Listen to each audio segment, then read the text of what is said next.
Hey guys, so today pahinga. Pero may walk pa din kasama syempre. Dito kami sa Packing district. Okay. Ayan sila, ayan si Noah. So gusto nila ma-experience tong packing district na to. Maganda raw talaga dito. Ang problema lang is ang hirap ng parking. Pero once you cross yung railroad track, mag-right lang kayo, makikita nyo na yung valet parking. Kasi yung first valet parking nila, punong-puno na. Okay, so tingnan natin kung ano makikita natin dito. Okay, so marami palang makikita dito. First time lang din namin. May bar, may kung ano-ano. So, bumalik tayo sa taas. Ano, tingnan natin sa taas.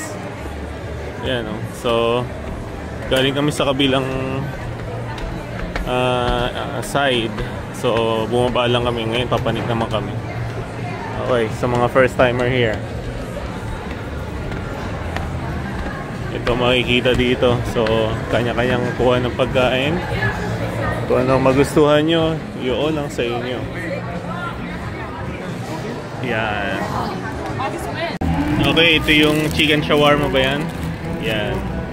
Tapos yung kay Noah, chick roll.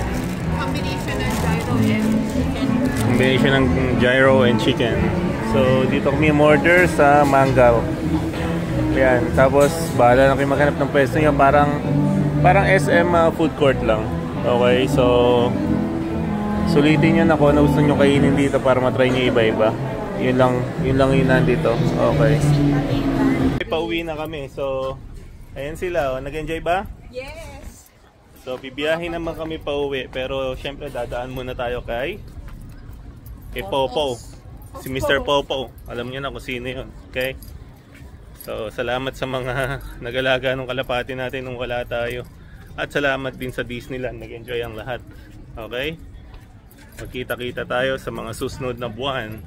Babayu! Ayan. Kita nyo naman. Siyempre hindi tayo uwi nang hindi dadaan dyan. Okay, matikman natin si Mr. Portos. Ayan.